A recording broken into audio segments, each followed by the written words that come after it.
లో ఏదైతే శాసన మండలి చైర్మన్గా ఉన్నటువంటి గుప్తా సుఖేందర్ రెడ్డి కొంత అసంతృప్తిగా ఉన్న నేపథ్యంలో బీఆర్ఎస్ పార్టీపై కొంత ఈ నేపథ్యంలోనే ఫోకస్ అంతా కూడా ఎమ్మెల్సీలపై పడ్డట్టుగా తెలుస్తూ ఉంది. ఎమ్మెల్సీలందరినీ కూడా దాదాపు బీఆర్ఎస్ పార్టీ నుంచి దాన్ని కంప్లీట్గా కూడా కాంగ్రెస్ పార్టీలోకి చేర్చుకునేందుకు సీఎం రేవంత్ రెడ్డి ఫోకస్ చేస్తున్నట్టుగా తెలుస్తోంది. దీనికి సంబంధించిన కంప్లీట్ డీటెయిల్స్ అందించేందుకు మా ప్రతినిధి హరీష్ అందుబాటులో ఉన్నారు. హరీష్.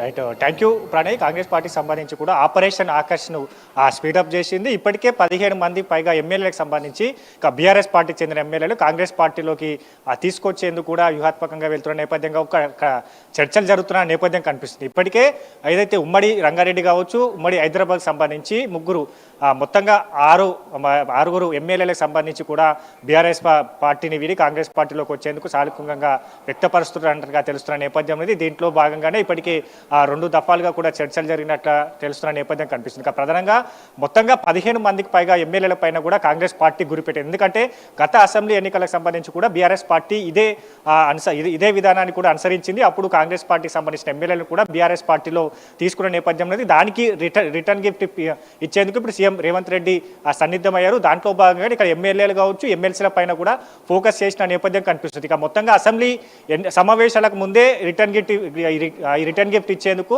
కాంగ్రెస్ పార్టీ సిద్ధమవుతున్న నేపథ్యం అనేది. ఇప్పటికీ ఆ ఎమ్మెల్యేలతో కూడా టచ్లో ఉంటారో, కీలక మంత్రి కూడా వాళ్ళతో మంతనాలు జరుపుతున్నారు. వాళ్ళకి సంబంధించిన హామీలను కూడా వింటున్న నేపథ్యం కనిపిస్తుంది. ఇప్పుడు బీఆర్ఎస్ పార్టీకి సంబంధించిన కూడా ఆ ఎమ్మెల్సీలు 14 మంది ఎమ్మెల్సీలతో కూడా టచ్లో ఉంటున్న నేపథ్యం కనిపిస్తుంది. ఎందుకంటే అసెంబ్లీ ఎన్నికలకు సంబంధించి కావచ్చు, కాంగ్రెస్ పార్టీ ఏదైతే గెలుపు తర్వాత సమీకరణం మారుతూ వస్తున్న నేపథ్యం కనిపిస్తుంది. బీఆర్ఎస్ పార్టీని వీడి కాంగ్రెస్ పార్టీలోకి వస్తున్న నేతలు ఉన్నారు. సిట్టింగ్ ఎమ్మెల్యేలు కావచ్చు. ఇప్పటికే ఆ సిట్టింగ్ ఎమ్మెల్యేలు 3 సిట్టింగ్ ఎమ్మెల్యేలు వచ్చారు. దానం నాగేందర్, అలాగే కడియం శ్రీహరి, భద్రాచలం ఎమ్మెల్యే తెల్లం వెంకట్రావు.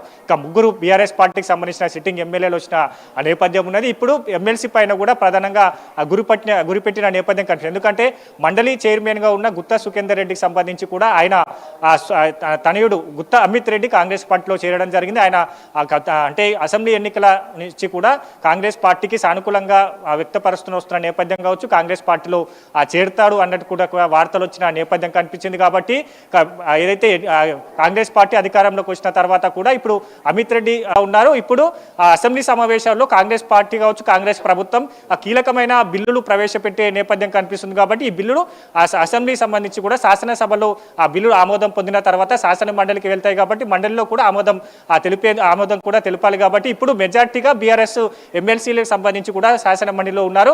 ఇప్పుడు అవిశ్వాస తీర్మానం కావచ్చు, ఆ బిల్లులన్నిటికీ కూడా పాస్ కావాలంటే మెజార్టీ ఎమ్మెల్సీలు కావాలి. కాబట్టి ఇప్పుడు వాటిపైన కూడా కాంగ్రెస్ పార్టీ ఫోకస్ చేసింది. సీఎం రేవంత్ రెడ్డి కూడా ఫోకస్ చేసిన నేపథ్యం ఉన్నది.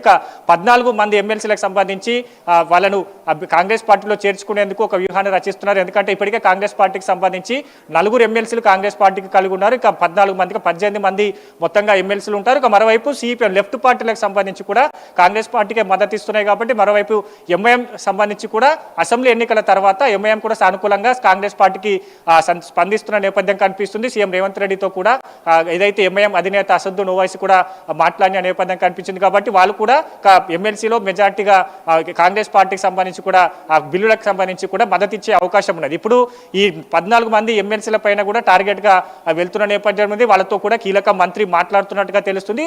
వాళ్ళకి సంబంధించి కూడా కానీ పలు షరతులు కూడా పెడుతున్నట్టుగా తెలుస్తుంది. ఎందుకంటే ఎమ్మెల్సీ పదవీకాలకు సంబంధించి కూడా పదవీకాలం పూర్తవుతున్న నేపథ్యం కనిపిస్తుంది. కాబట్టి వాళ్ళు కొంతవరకు ఏదైతే పదవీకాలం పెంచితే మేము కాంగ్రెస్ పార్టీలోకి వస్తామన్నట్టుగా కూడా వాళ్ళు చెప్తున్న నేపథ్యం అనేది. వీటన్నిటినీ హామీలను కాంగ్రెస్ పార్టీ కావచ్చు, కాంగ్రెస్ పార్టీ ముఖ్య నేతలు వీళ్ళంతా ఈ హామీలను అన్నింటినీ కూడా ఓకే అంటే మాత్రం 14 మంది ఎమ్మెల్సీలకు సంబంధించి కూడా కాంగ్రెస్ పార్టీలోకి వచ్చే అవకాశం కనిపిస్తుంది. ఎందుకంటే ఇప్పటికే ఆపరేషన్ ఆకర్ష్ పేరుతో కూడా కాంగ్రెస్ పార్టీ పెద్ద ఎత్తున హైదరాబాద్ పైన ఫోకస్ చేసిన నేపథ్యం అనేది. హైదరాబాద్ వచ్చే స్థానిక సంస్థల ఎన్నికలు కాబట్టి ఇప్పుడు ఆ స్థానిక సంస్థల్లో ఇప్పుడు గతంలో బీఆర్ఎస్ పార్టీ ప్రభావం చూపింది. ఇక్కడ ఇప్పుడు అదైతే బీఆర్ఎస్ పార్టీకి సంబంధించి కూడా మొన్న లోక్సభ ఎన్నికల్లో 0 సీట్స్ వచ్చాయి. కాబట్టి దాన్నే కూడా ఇప్పుడు స్థానిక సంస్థల్లో కూడా 1 సీటు కూడా రాకుండా చేయాలని కూడా కాంగ్రెస్ పార్టీ ఏదైతే వ్యూహాత్మకంగా వెళ్తున్న నేపథ్యంలో ఇప్పుడు ఎమ్మెల్సీలు కావచ్చు, హైదరాబాద్కి సంబంధించి కూడా ఇప్పటికే చేరి చేరికల పర్వం జరిగిపోయింది. దాంట్లో ఇప్పుడు కొనసాగుతున్న మేయర్, గతంలో పనిచేసిన మేయర్ కావచ్చు, కౌన్సిలర్లు, కార్పొరేటర్లంతా కూడా కాంగ్రెస్ పార్టీలోకి చేరిపోయిన నేపథ్యం ఉంది. ఇప్పుడు ప్రధానంగా ఎమ్మెల్సీలను తీసుకుంటే క్లీన్ స్వీప్ చేయవచ్చు. ప్రభుత్వం సంబంధించి కూడా ఏ బిల్లు పెట్టినా కూడా శాసన మండలిలో కూడా పాస్ అయ్యే విధంగా కూడా ఇప్పుడు వ్యూహాత్మకంగా వెళ్తుంది. దానికి అసెంబ్లీ సమావేశాలను టార్గెట్గా పెట్టుకున్నారు. కేసీఆర్కి, మాజీ సీఎం కేసీఆర్కి రిటర్న్ గిఫ్ట్ ఇచ్చేందుకు సీఎం రేవంత్ రెడ్డి సిద్ధమవుతున్నట్టుగా తెలుస్తుంది. ప్రణయ్, ఎస్ హరీష్, ఇంకొక పాయింట్ ఏంటంటే గతంలో కూడా శాసన మండలికి సంబంధించినటువంటి అంశాల్లో గత బీఆర్ఎస్ ప్రభుత్వం అధికారంలో ఉన్నప్పుడు కూడా కొంత లెఫ్ట్ పార్టీస్ కావచ్చు, మీరు అన్నట్టుగా ఎంఐఎం కావచ్చు, లేదంటే కాంగ్రెస్ పార్టీకి సంబంధించిన వాళ్ళని కూడా ఆపరేషన్ ఆకర్ష్ అనేటువంటి పేరుతో కంప్లీట్గా కూడా క్లీన్ స్వీప్ చేసేటువంటి ప్రయత్నం చేశారు. కంప్లీట్గా బీఆర్ఎస్ పార్టీ కూడా ఏ పథకం అమలు చేయాలనుకున్నా కూడా డైరెక్ట్గా అమలు చేసేటువంటి సంతకాలు చేస్తూ ముందుకు తీసుకొచ్చిన పరిస్థితులు ఉన్నాయి. అటు అసెంబ్లీలో కావచ్చు, లేదంటే శాసన మండలిలో కూడా కంప్లీట్గా కూడా బీఆర్ఎస్ ముందుకు వెళ్ళేటువంటి ప్రయత్నం చేస్తుంది. సో ఇప్పుడు అదే ప్రయత్నాన్ని కంప్లీట్గా కూడా కాంగ్రెస్ చేయబోతుంది అని చెప్పుకోవచ్చా? ఈ అసెంబ్లీ బడ్జెట్కి సంబంధించి ఇటు బడ్జెట్ సమావేశాలు కావచ్చు, లేదంటే రాబోతున్నటువంటి అసెంబ్లీ సమావేశాల వరకు కూడా కంప్లీట్గా ఇప్పుడు నూతన పథకాలు దాదాపుగా కూడా 400 పైచిలకు ఇచ్చినటువంటి హామీలు ఉన్నాయి వాళ్ళ మేనిఫెస్టోలో, కాంగ్రెస్ పార్టీకి సంబంధించిన మేనిఫెస్టోలో. సో ఆల్మోస్ట్ ఇవన్నీ ఇంప్లిమెంట్ చేయాలి అని అంటే, కంప్లీట్గా ఆమోదం తెలపాలి అని అంటే శాసన మండలి కూడా ఆమోదం తెలిపితేనే ఆ బిల్లు పాస్ అయ్యేటువంటి అవకాశం ఉంది. సో ఈ బిల్స్ అన్ని పాస్ చేసేందుకోసమే ఈ complete clean sweep operation Aakarsh అనుకోవచ్చా? ఖచ్చితంగా, ఎందుకంటే గత బీఆర్ఎస్ పాలనలో కూడా ఇదే విధానాన్ని అనుసరించారు. బీఆర్ఎస్ పార్టీకి సంబంధించి అధికారంలోకి వచ్చిన తర్వాత కాంగ్రెస్ పార్టీకి చెందిన 11-12 మంది ఎమ్మెల్యేలను కూడా బీఆర్ఎస్ పార్టీలో చేర్చుకున్న నేపథ్యం అనేది, శాసన మండలిలో ఎమ్మెల్సీలను కూడా చేర్చుకున్న నేపథ్యం అనేది, వాళ్ళకి సంబంధించి కూడా అప్పుడు ఆ బిల్లులకు సంబంధించి కూడా ఏ ఆటంకం లేకుండా బిల్లును ఆమోదపడేవేళ కూడా అప్పుడు బీఆర్ఎస్ ఇదే విధానాన్ని అనుసరించింది. కాబట్టి ఇప్పుడు దానికి రిటర్న్ గిఫ్ట్ ఇచ్చేందుకు కూడా కాంగ్రెస్ ప్రభుత్వం కావచ్చు, కాంగ్రెస్ పార్టీ సిద్ధమవుతున్న నేపథ్యం. ఎందుకంటే ఇప్పటికే కాంగ్రెస్ పార్టీ ఇచ్చిన 6 గ్యారెంటీలో ఇప్పటికే కొన్ని గ్యారెంటీలు ఇంప్లిమెంటేషన్ చేసిన నేపథ్యం కావచ్చు, మరికొన్నిటిని కూడా 100 రోజుల్లో పూర్తి చేస్తామని చెప్పినా ఇక్కడ 3 నెలల కాలంలో కూడా ఎన్నికల కోడ్ ఉంది. ఎన్నికల కోడ్ ముగిసిన తర్వాత కూడా ఖచ్చితంగా చేపడతామన్నట్టుగా చెప్తున్న నేపథ్యం. ఇప్పటికే రాష్ట్రాన్ని అప్పుల కుప్పగా మార్చారు, అప్పుల ఊబిలోకి నెట్టారు. వీటన్నిటిని కూడా అప్పులు చెల్లిస్తూ వస్తున్నాం. ఇప్పుడు ఏదైతే సంపదను సృష్టిస్తాం, ప్రజలకు పంచుతామని కూడా కాంగ్రెస్ పార్టీ నినాదంతో వెళ్తున్న నేపథ్యం. కాబట్టి ఇప్పుడు దానికి సంబంధించిన శాఖలపైన కావచ్చు, ఇప్పటికే ఆ విద్యుత్ శాఖ పైన కావచ్చు, ఇక్కడ మిగతా శాఖల పైన కూడా శ్వేతపత్రం విడుదల చేస్తూ వచ్చింది.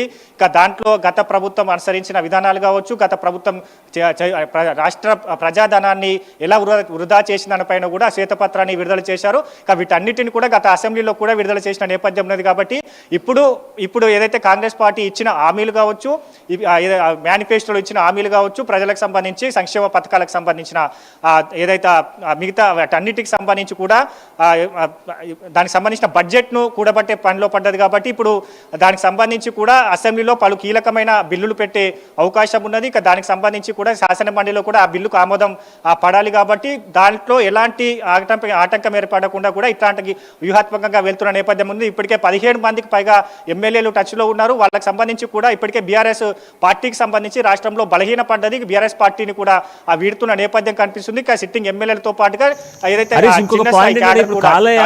సంబంధించి కూడా హరీష్, ఇంకొకటి ఏంటంటే కాలే యాదయ్య కూడా ఆల్రెడీ నిన్న గడ్డం ఏదైతే స్పీకర్తో భేటీ అయినట్టుగా తెలుస్తూ ఉంది. రేవంత్ రెడ్డి సమక్షంలో త్వరలోనే పార్టీని మారుతా అన్నటువంటి మాటలు కూడా కనిపిస్తూ ఉన్నాయి. నిజంగానే కాలే యాదయ్యతో పాటుగా మరొక ఎమ్మెల్యే కూడా ఈ 2 రోజులలోనే పార్టీలో చేరేటువంటి అవకాశాలు కనబడుతున్నాయని చెప్తా ఉన్నారు. ఇది వాస్తవమైన రైట్. ఖచ్చితంగా కాలే యాదయ్యతో పాటుగా మహబూబ్ నగర్ సంబంధించిన కూడా ఎమ్మెల్యే కూడా సీఎం రేవంత్ రెడ్డితో భేటీ అయిన నేపథ్యం అనేది, వాళ్ళకి సంబంధించి కూడా పార్టీలోకి వస్తామని గత కొద్ది రోజులుగా వార్తలు వస్తున్న నేపథ్యం అనేది, అనుచరులు కూడా పార్టీ మారాలని కూడా వాళ్ళను పట్టుబడుతున్న నేపథ్యం కనిపించింది. వాళ్ళ అనుచరులకు సంబంధించి కూడా పార్టీ మారితేనే భవిష్యత్తు ఉంటుంది. ఇప్పటికై బీఆర్ఎస్ పార్టీకి సంబంధించి కూడా పార్లమెంట్ ఎన్నికల్లో 0 స్థానాలు సొంతం చేసుకుంది. కాబట్టి ఇప్పుడు పార్టీకి భవిష్యత్తు లేదు. గతం మళ్ళా వచ్చే అధికారంలో 10 ఏళ్ళు కాంగ్రెస్ పార్టీ ఉండబోతుంది. ప్రజల్లో కూడా వ్యతిరేకత ఉన్న నేపథ్యం కావచ్చు. గత ప్రభుత్వం 9.5 ఏళ్లుగా అధికారంలో ఉన్న బీఆర్ఎస్ పార్టీ సంక్షేమ పథకాలు కావచ్చు, ఇచ్చిన హామీలు కావచ్చు, వీటన్నిటిని విస్మరించిన నేపథ్యం అనేది, అన్ని ప్రవేశపెట్టిన పైలట్ ప్రాజెక్టులో కూడా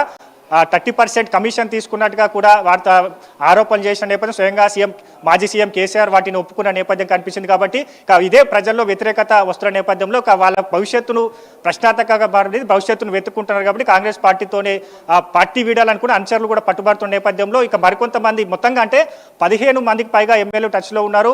వాళ్ళతో కూడా మంతనాలు జరుపుతున్నారు. ఒక్కొక్కరు ఒక్కొక్క షరతు పెడుతున్న నేపథ్యం, ఒక్కొక్కరు హామీ కోరుతున్న నేపథ్యం కనిపించింది. దాంట్లో ఇప్పటికే మంత్రివర్గంలోకి తీసుకోవాలని కొంతమంది కొంతమంది ఎమ్మెల్యేలు కూడా ఆ బీఆర్ఎస్ పార్టీకి సంబంధించిన ఎమ్మెల్యేలు కూడా పట్టుబడుతున్న నేపథ్యంలో మంత్రివర్గంలోకి తీసుకుంటే ఖచ్చితంగా కాంగ్రెస్ పార్టీలోకి వస్తామని కూడా చెప్తున్న నేపథ్యం కనిపిస్తుంది. ఇక మరోవైపు మంత్రివర్గ విస్తరణకు సంబంధించి కూడా వచ్చే నెలలో ఉండబోతుంది కాబట్టి మంత్రివర్గ విస్తరణకు సంబంధించి ఇప్పుడు బీఆర్ఎస్ పార్టీ నుంచి తీసుకుంటే మాజీ మంత్రులుగా పనిచేసిన వాళ్ళు కూడా టచ్లో ఉన్నారు కాబట్టి వాళ్ళను మంత్రివర్గంలోకి తీసుకుండాలనే ఆలోచనలో కూడా ఇప్పుడు పీసీసీ భావిస్తున్న నేపథ్యం కనిపిస్తుంది. మొత్తంగా దీనికి సంబంధించి మరికొన్ని రోజుల్లో పెద్ద ఎత్తున చేరికలు ఉండబోతున్నాయి. ఇక 15 మంది పైగా ఎమ్మెల్యేలు కావచ్చు, ఇక్కడ 14 మందికి పైగా ఎమ్మెల్సీలు కాంగ్రెస్ పార్టీలోకి చేరుతున్నట్టుగా కూడా వార్తలు వస్తున్నాయి. దానికి సంబంధించి కూడా ఇప్పటికే రహస్య మంతనాలు కావచ్చు, కాంగ్రెస్ పార్టీ ముఖ్య నేతలు కావచ్చు, ఒక కీ రోల్ పోషించే మంత్రితో కూడా మంతనాలు జరుపుతున్న నేపథ్యంలో దీనికి సంబంధించి కూడా పెద్ద ఎత్తున మరికొన్ని రోజుల్లో ఆ చేరికలు ఉండే అవకాశం అయితే ఉంది. Pranay right, thank you Harish. మొత్తానికైతే కాంగ్రెస్